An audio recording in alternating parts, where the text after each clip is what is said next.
Play.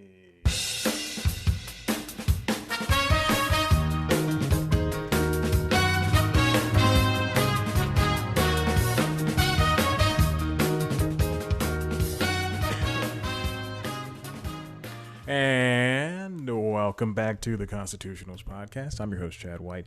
If you didn't know, this is the premier podcast for the website, c+comedy.com. Like I just said, it's a website. Go there. Here we are back in the pantheon of the, let me turn up the microphone. Oh, yeah, the gain on this thing. Oh, yeah. So maybe I came in a little under hot. What is not hot? What's the opposite of hot? Chilled? Episode 195 over here, sitting here. I believe the camera's going to shut off at any point. Oh, Nova, stop. Recording a very busy podcast. Okay. Anyway, here we are, 195. We're talking about Paramount Plus. Nova, please. Talking about Paramount Plus. She's very vocal today. She wants to go back outside. She was outside for a little bit, hanging out on the porch, because it is a warm sunny day here in Atlanta, Georgia. I believe it's about. My watch says 63, but it feels like 75. March. It's cold. Should be cold. Anyway, there were other things that had popped up this week, and then but last week I planned this. I previously planned this is gonna be an episode about Paramount Plus, because I thought it was going to be this whole spectacle. They have been talking about this thing. They're like, oh, ViacomCBS is going, oh, this is going to be the next big thing in streaming. We're going to share our shows with everybody. If you want the rights to Key and Peele, we'll give you the rights to Key and Peele, but we'll also have Key and Peele on our streaming platform. And we're going to have these great, it's going to be a universe full of Star Trek stuff. We're going to have new shows, 60 minutes plus, SpongeBob Years, Camp Coral, the new SpongeBob movie. All this stuff is going to be great. And then, I'll tell you a little story. I woke up on Thursday. I was waiting for this. I woke up on Thursday, and I usually when a streaming platform, and this is true, when a streaming platform has released, when it's Disney Plus, HBO Max, and Peacock, for instance, all three of those, not Quibi because I'm not stupid, but when those three launched, I woke up right before the gym, my 4:30 wake up time, and I download the app, and I peruse through it, and I go, okay, what's going on, how we do this and all this stuff, and then I'm excited to watch it the rest of the day. I woke up, I went to the gym for Paramount on Thursday for Paramount Plus. Woke up, went to the gym. Gym was boxing. Thursday was boxing. So I think boxing or mid cycling session when I was watching Peloton, I went, oh, Paramount Plus. I can't wait to get home, I guess. Got home as soon as I connected to Wi-Fi. Cleaned my phone because I was at the gym. Washed my hands for 20 seconds. And fed the cat. Made breakfast, turned on CBS this morning, which is something I do every single Monday through Friday. And then when I sat down with my breakfast, I loaded up that app. Ooh, baby, I pressed that logo, the Paramount Plus logo on my phone. Ooh, baby, let's see what this bad girl can do. Oh, I felt I felt gross saying that. Popped it open. Looks just like CBS All Access. Oh, no. Popped it open first. Paramount Plus. Splash screen. Oh, beautiful logo comes up. Looks just like CBS All Access. So, there was that. And, I'm glad they built it on the back of the functionality of CBS All Access. I'm glad they did that. And I figured one of two things could happen. It was going to be a new app, or they were just going to use the foundation they already have. Smart to use the foundation they already have. Instead of having you, like HBO Max, be confused and have to download a completely new app. Even if you point people to a different app, it's going to take people a while because, hey, sometimes they don't turn on the Apple TV in that room. They don't turn on the Fire TV in their office. It's just people are watching these things at their office. So it's or my PlayStation has been turned on in a couple of days, you know, it just so anyway. So I'm glad they built it off the back, but I thought they would do like a UI overhaul, and it's possible to do a UI overhaul because Hulu's app did a UI overhaul for when it relaunched, and now it relaunched for when it became a part of Disney proper, and after the buyout from Fox, and it looks great now. It looks great. Discoverability is wonderful, and most importantly, you can make a wish list, which you can't do on CBS All Access, which is frustrating because there's a lot of, they got the Godfather trilogy, but you have to remember that it's on there. The only reason I know is because I looked at the app about an hour ago, and I know that it's on there. Like, oh, okay, all right, good. I keep forgetting. I keep meaning to watch, spend 7 hours in one day watching all those movies. It'd be like 8 hours. It's just, just small things. But I'm interested in seeing what they do. They should not have touted it as this new great thing. I understand that they're advertising, but it just doesn't make sense in the long run for you to come out and say during the Super Bowl. And I know the Super Bowl aired on CBS, but still, and you have to advertise the stuff that you have. But still, all these commercials with we're going to the top of Paramount Mountain, the mountain of Paramount. It just doesn't make sense. And then to relaunch, and it looks exactly the same, with no queuing or wish list or whatever ability there is that Netflix, Peacock, the camera shut off, HBO Max, any of these other ones have. Give me 1 second. I'm going to turn on this godforsaken camera.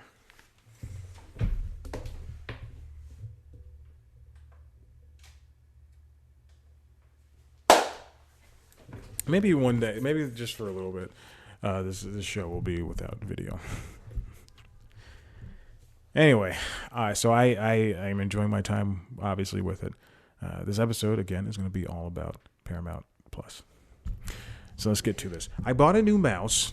It is an MX Master 3, $100. I want people to know this mouse is cost $100 because that's ridiculous that I spent that much with no job on a mouse.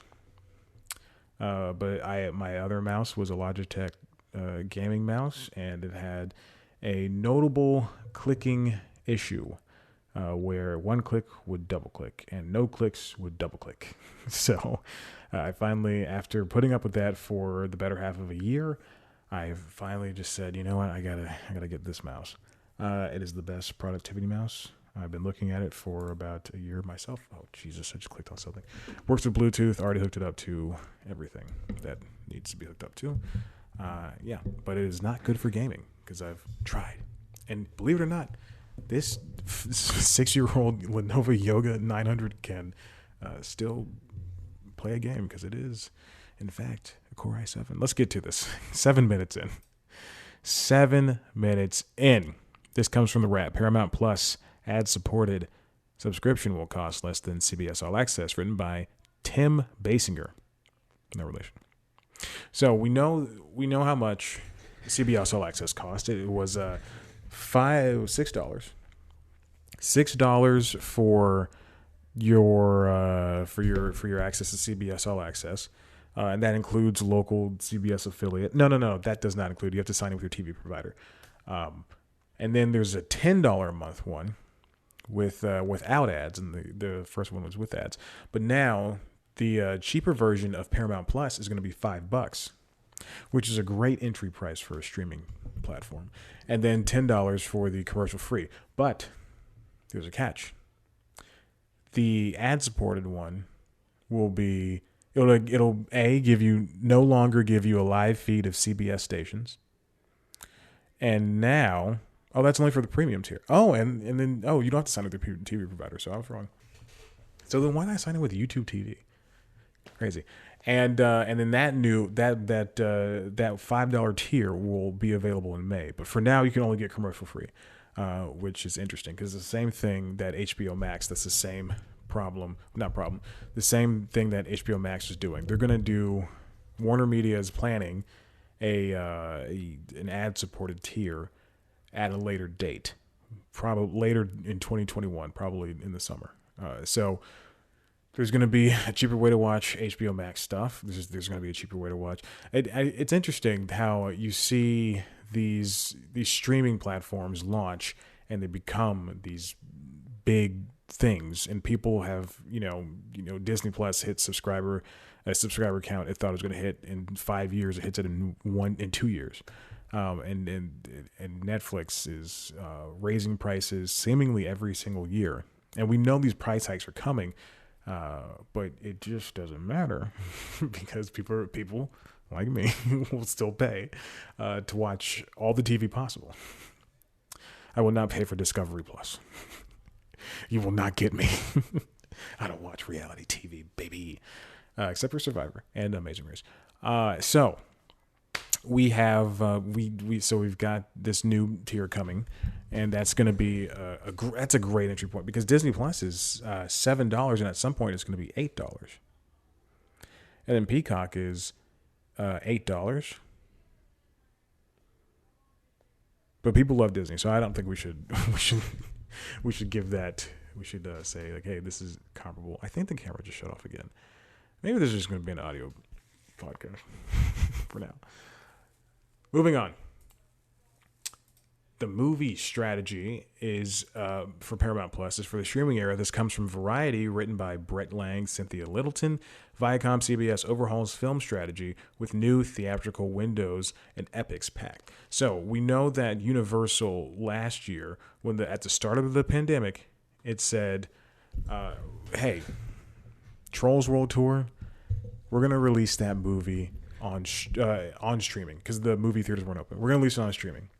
And people at home, and so this is like April. People at home, just like, fine, please let us. Our kids need to watch this movie. And so if you have Hulu, you have Peacock, you can watch it on there, or you can rent it VOD for $20. And then this did so well; it did gangbusters. They made more money than the first Trolls movie. Bada bing, bada boom. They say, listen. This thing exceeded our expectations. We're going to release movies day and date on streaming. And then we also in theaters. And then people were like, whoa, that's crazy cool. And then every other studio was like, whoa, bro, you want to slow down? And then people in the movie industry were like, hey, you don't do that. That's rude. That's horrible. AMC said, the F is going on here. So then Universal AMC, they hammer out a deal, 90-day pack. 3 months. It goes in theaters, then it goes to streaming. Then we got ViacomCBS coming in here with something different. Almost a year later, we're going to say this. Paramount will substantially shrink the amount of time its films are in theaters. At the same time, the studio has adjusted its pay TV output deal with Epix in order to provide thousands of movie titles to the nascent Paramount Plus streamer. Paramount Pictures will disclose that it is experimenting with a shorter exclusive exhibition window for theatrical releases instead of the traditional 90 days between theatrical release and the at-home release. Paramount will look to a 30-day frame for most titles and a 45 theatrical day window for tentpole titles like Top Gun Maverick. That's in keeping with moves by rival studios to shake up the status quo of 3-month wait that has frustrated studios. So maybe I think the Universal thing was 45 days. So my bad. Oh, I'm just getting things wrong left and right. Camera shut off again. Moreover, to help give some sizzle to the March 4th debut of Paramount Plus, a rebrand and expansion of the CBS All Access streaming service, Paramount Plus, plans to have its high-value wattage titles like Mission Impossible 7 and A Quiet Place Part 2 premiere on Paramount Plus after the 45-day theatrical release window. I'll tell you what. I will not be doing that. I got to see those movies in theaters, especially Mission Impossible. A Quiet Place, I could probably go without seeing it. The first time I saw A Quiet Place, it had just hit Hulu, and I said, I'm going to watch this movie. I was alone, but I texted the girl I was dating. I was like, I'm going to watch this movie. She's like, oh, I've seen it, and enjoy your time. So I watched, I turned the movie on, and the movie's notably quiet. Like there's no dialogue for the 90-minute runtime or whatever. So I sit down. I have a sound bar on my television, and I sit down and I quite literally sit on the remote to the sound bar. It turns the sound bar off. I would say right when the little boy gets snatched. That's like within 10 minutes of the start of the movie. Little boy gets snatched by one of the monsters. There were the littlest kid gets snatched by one of the monsters, and then it goes black, and I go, wow, yeah, that's crazy. And then for, I am not kidding, 40 minutes, because I remember the movie was almost over. Like they were just, it's like beating them up. Like I think, you know, they were trying to escape the farm or wherever they were. And and the entire time I go, man, this movie's really quiet. Like they're really taking this to heart. And then I try to turn it up, and then the sound bar turns back on, and I hear, you know, the noises, the ambiance of the movie, and I go, are you freaking kidding me? I've been watching this movie in silence. Oh my God, it's so sad. Anyway, so now Paramount Plus is going to be and then the second time I watched the movie with somebody else, and I didn't want to see it again, but I had to. The end. So now, ViacomCBS signed a pact with Epix. Epix is the premium cable premium cabler, like HBO and Stars and Showtime, and to some extent Cinemax. But instead of being that well known, it's kind of like the poor man's HBO. It really is. It has a lot of good movies and some decent shows, but it's just not worth having. And a lot of stuff you can get on streaming. Epix has been the pay TV home, the camera just shut off, of Paramount Pictures titles for the past 11 years.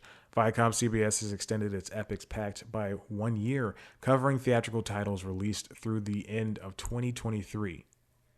In exchange, the studio gained a great deal of flexibility in windowing titles. For what it's worth, I think that's a pretty good idea. I just don't think, I also don't like, I don't like it entirely, too much, entirely too much. The same thing I can say for Disney's idea of the Premier Access on Disney Plus, $30 to watch Raya and the Dragon, or Raya and the Hunt, Mulan, the other movies that they put on Premier Access, $20 or $30 for that. And you can only watch it once. If I had kids and I paid $30, I understand it's cheaper than, taking them to the movies, blah, blah, blah. Also, take your kids to movies during the day. Don't do it at night. Don't waste your time with a nighttime trip. Go during the day. The tickets are cheaper. And they'll have a nice little nap after it. Oh my God. I'd be a great parent. I'm just going to find a woman to tolerate me. Anyway, and then HBO, Warner's idea of releasing things same day and date on the whatchamacallit, on HBO Max and in theaters. I do think there's a median.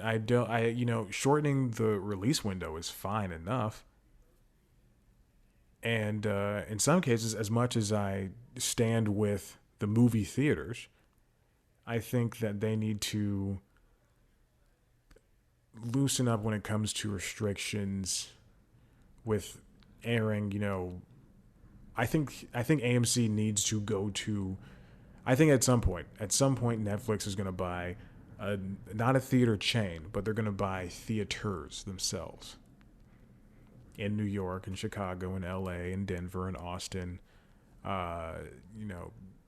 San Francisco. I think they're going to just buy up Atlanta. I think they're going to buy up in these high value and high price markets. They're going to buy up some theater chains and or small chains, or small theater clusters or whatever, and then they're going to air alongside Mission Impossible 7, they're going to air Roma 2, Roma-er. But I do think that AMC needs, and Cinemark and the rest need to go to Netflix and Hulu and Amazon and say, air your movies here, like put your movies in theaters here for 4 weeks.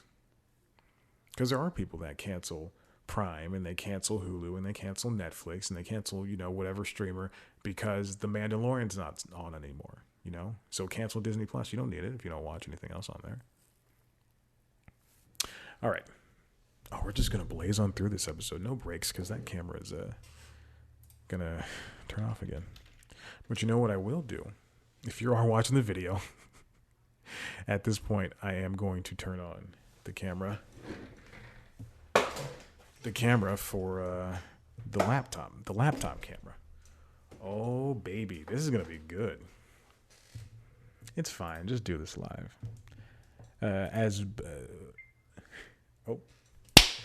As Bill Maher once said, F it, we'll do it live. Oh, you said it just like that. Hi, I'm Bill Maher. No, not Bill Maher. Bill O'Reilly. Who I was just thinking about him this morning. Fox News guy. White. Probably racist. Doesn't matter. Let's move on. There was a bunch of announcements for shows coming, and I'm just going to do something really vain here. I have to see myself in the monitor. Okay. There's a bunch of news for shows coming, and one of them happened to be Halo. So we knew Halo, the Halo TV show, has been in the works for, 5 years now. 5, 6, 7, 8 years now. And at first we thought it's going to be on Showtime, which, fine. Halo is a premium brand. Remember Premium Blend? I miss Premium Blend. Halo's a premium brand, and it's got to have a show at some point. I think Tak and the Power of Juju had a show on Nickelodeon. Let me look that up. I specifically remember. Yeah, it did. Tak and the Power of Juju did have a TV show. Also, I don't think that show would be allowed to be made today. Because the character's name is Tak, and it's the Power of Juju. And they're all voiced by whites. Yep, that's a white guy who voiced Tak. That's a white woman. Oh my God, I laughed so hard I had a hiccup. We're just hanging out today. We're not really taking it on. And there's a bunch of characters called Jujus. Why do I remember this? Was there a Ty what is his name? What his name? 26 episodes. Excuse me. Not 26 episodes. 13 episodes with 26 segments each. Or 2 segments each. So 26. I wonder if that is a good show to find. Because I've been watching a lot of Mad About You. And that show, oh my God. You see where all of the jokes from every sitcom following it came from. Tak and the Power of Juju aired in 480i, 2007. I think things were in HD at that point. Let's see if there's videos on YouTube. I swear I'll get back to Paramount Plus. Oh my God, it is. There's the theme song at least. If you hear Diners, Drive-Ins, and Dives in the background, it's because I am playing dice. Okay. This is the theme song. All right, hold on. I need you to hear this theme song. All right, I'm passing over the 3.5 millimeter headphone jack. Here we go.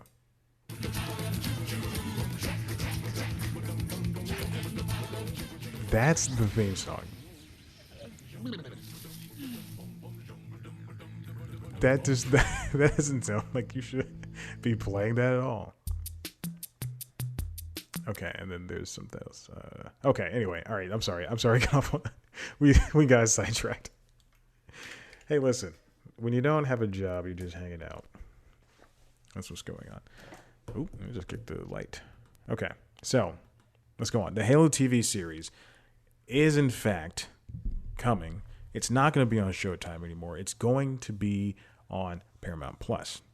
I think that's a better move for it in the long run.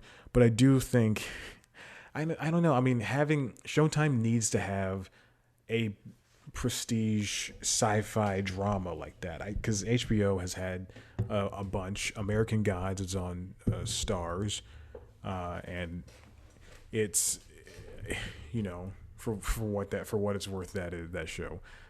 The fan base is as strong as it needs to be.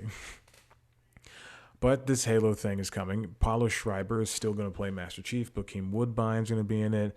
Shabana Azmi, Bentley Kalu. Wow, this show is diverse. Unless all those people are, except for Bokeem. I know who Bokeem is. Charlie Murphy. Charlie Murphy? Isn't he dead? Oh, my God. Oh, so it was picked up in 2018 for a 10-episode series. And, all right. So yeah, that's interesting. We're gonna go see this how the show will pick up. There's a bunch of video game franchises that have been adapted and or are being adapted. Holy crap! Thank you, Variety, that has this that at the bottom of this article. Castlevania, which is on Netflix currently. The Witcher, Resident Evil, which is coming to Netflix as a live action show. Last of Us, live action show on HBO, probably next year. Cyberpunk 2077 anime in 2022. It'll be delayed for a couple of years, and then when it comes out, it won't be as good as people want it to be. But then you'll have the people going, "Oh, I swear it's good." Halo's coming to Paramount Plus in 2022. Assassin's Creed is coming to Netflix at some point, as is Splinter Cell. Good for Ubisoft. A little late on the bandwagon, though. Diablo is coming in animated form on Netflix. I think Netflix released a Dota trailer for the cartoon show. Fallout on Amazon, really. Tomb Raider on Netflix as an anime. Oh, interesting. Oh, and Splinter Cell is going to be an anime, which is very strange. Assassin's Creed is going to be various types. So I can imagine that being live action and CG and anime. I think that would be a very good way to do it. And then Twisted Metal live action on whatever service wants to pick it up. Interesting. Okay. I don't know if it's a good idea or not. Moving on. ViacomCBS. This is from my notes. Come on, Chad. Believes in sports. Good job, buddy. Worth it. This comes from Deadline, written by Dominic Patton. Paramount Plus doubling down on soccer, NFL, and more sports, and clear challenge of Peacock.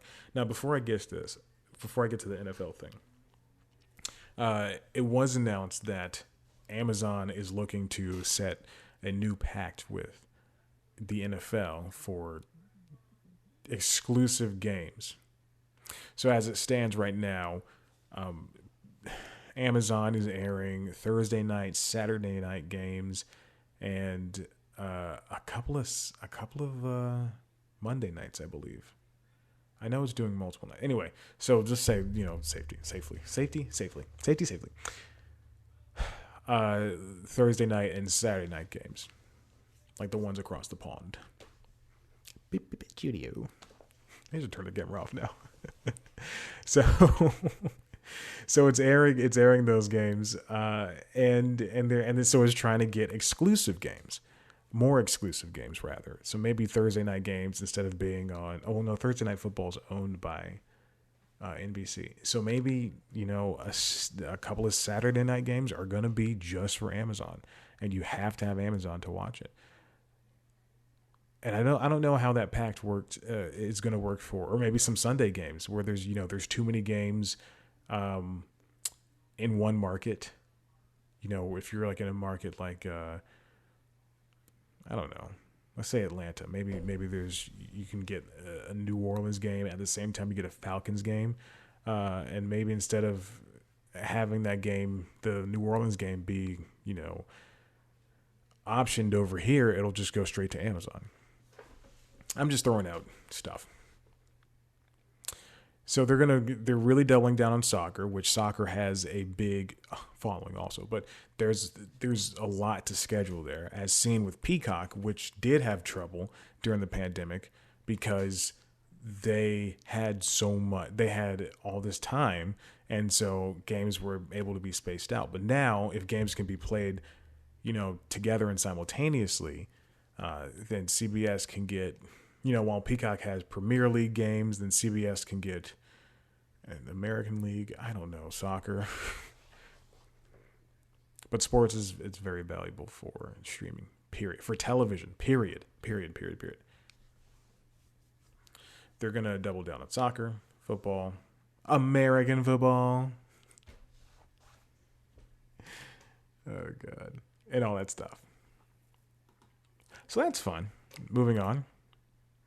I wrote down Paramount Plus is a comedy heaven. This also from Deadline, written by Peter White, no relation, Beavis and Butthead, and Workaholics Movies, a weekly show from Trevor Noah, and Inside Amy Schumer specials lead Paramount Plus comedy slate. I didn't want to specifically talk about specific shows, but I do think that since this is a comedy podcast, I guess, it's a comedy news podcast, I don't know, who cares?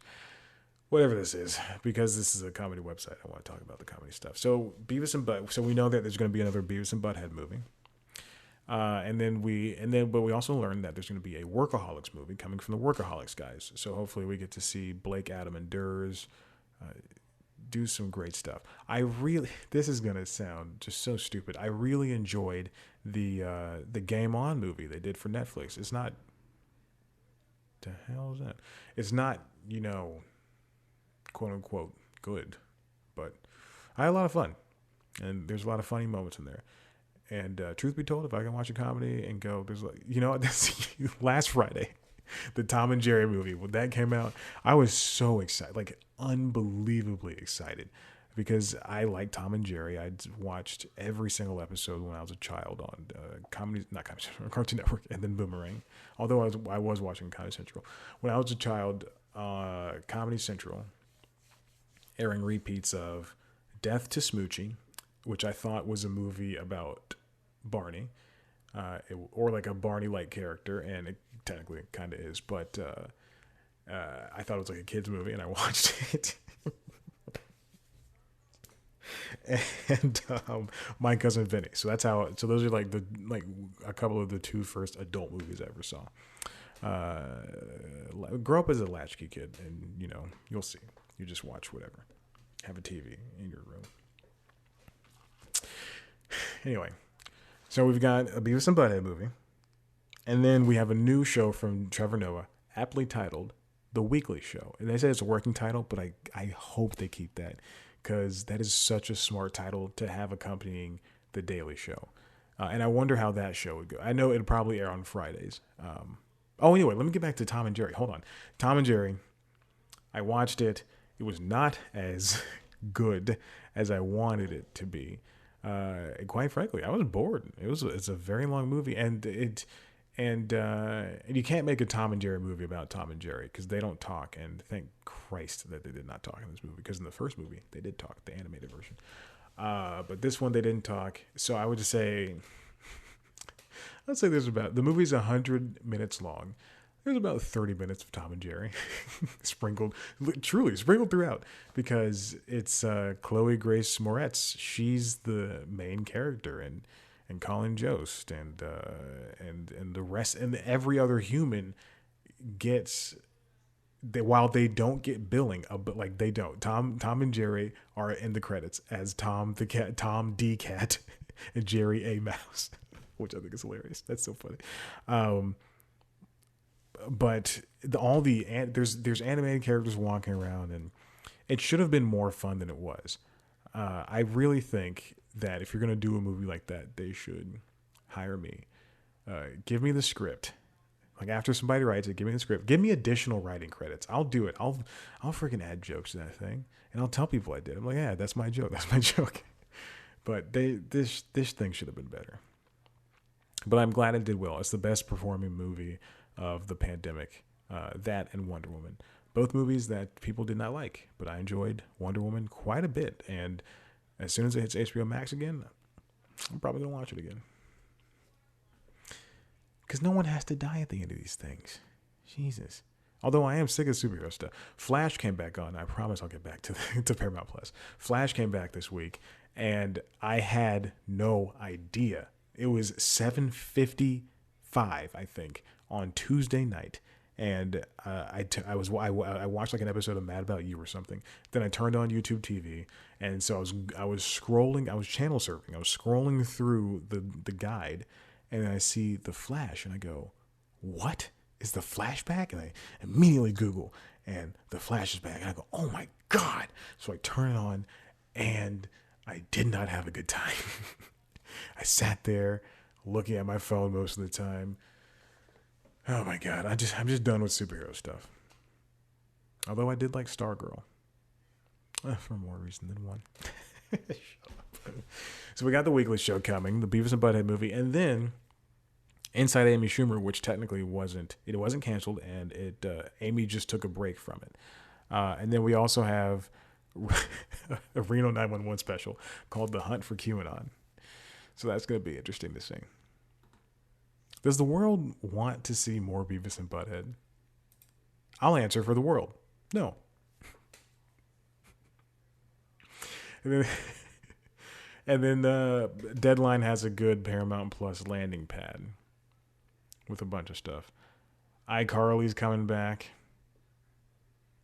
ViacomCBS targets 65 to 75 million streaming subs by 2024. And remember, CBS All Access was, besides Netflix and Hulu and Amazon, was the first streaming platform. Like when it came out, and I remember going, "Oh, no one's gonna subscribe to CBS. Like, who wants to do that?" This is before All Access too. Nobody wants to do that. And then lo and behold, it's one of the top people who got rid of cable before YouTube TV, before Hulu with Fire TV and Philo and Fubo TV. People said, "We want to watch our CBS. Give us our CBS." And it's one of the best performing ones out there. I still think they should bundle together Showtime Anytime and CBS All Access, or Paramount Plus. Or take some shows from Showtime Anytime and Showtime and throw it on Paramount Plus. Stuff that no one's watching, like The L Word, the original L Word, or a few episodes of Desus and Mero. Escape from Dan and Mora's on Amazon Prime. Just open up a little bit. Okay? Please. Please, baby. All right. And then we have some more stuff that's coming for the streamer, which I think I just wrote what's on tap for the streamer. This is from The Hollywood Reporter, written by Natalie Jarvie. Paramount Plus's pitch: big name reboots, spinoffs, and sequels, plus sports. They had an event last week where they talked about, where they really hyped this up, where they really hyped up Paramount Plus. And so I did learn a few things from this. They really love Pluto TV. Pluto TV is owned by ViacomCBS. Before it was only owned by CBS, I think. I don't know. Who cares? It's all in the family now. So now ViacomCBS, say the whole name, has 3 streaming products. They've got Paramount Plus, Showtime Anytime, and Pluto TV, which is free, which is the only free one. They're going to keep it free and ad supported. They're going to keep adding channels to it. You can watch a Becker channel if you want. If you want to watch Becker, you can watch. My channels are the Saturday afternoon after school cartoons or whatever like that. It's like Archie. It's like Archie cartoons. Archie's Weird Mysteries, Sabrina the Teenage Witch, Sonic the Hedgehog, and some other ones. America's Test Kitchen. They have a Golden Girls channel, I think. I don't know. I don't really remember. Anyway, they have a lot of good channels on there. Pluto, and it's free. It's free. All you have to do is watch ads. Who cares? Just watch it. The company says it's they have Showtime Selects. What is that noise? Oh, I think that might be outside. So if you hear something, it's from outside. They're doing some type of construction. It's Atlanta. There's always construction. But yeah, I mean, there we go. That's Paramount Plus. I think it's a very interesting whatchamacallit to have, streamer to have. You know what, Paramount, if you're watching, I don't say this to be rude or anything. It's not necessary. Then I'm going to follow up with it's nice to have though. So let me just give a little walkthrough of the app. So here's the thing. Gonna hit it, and then it has a nice little splash screen with Paramount Plus, which is fine. Great. Who cares? They have the first new episode of the new Real World Camp Coral, the SpongeBob spinoff. There's a Patrick spinoff coming. There's Tuning Out the News, calling it a Paramount Plus original. And it's actually called Stephen Colbert Presents Tuning Out the News. And it is a show, I can officially say this because they have not called me back, I wrote a packet for. And they did not hire me. I'm only hurt just a little bit. I clicked on 60 Minutes Plus, and for some reason, it started playing. Oh, and then beforehand, I clicked on Camp Coral, and I watched like a minute. Like, truly, collectively a minute. I skipped around. Not for me, but, whatever. I'm not a child.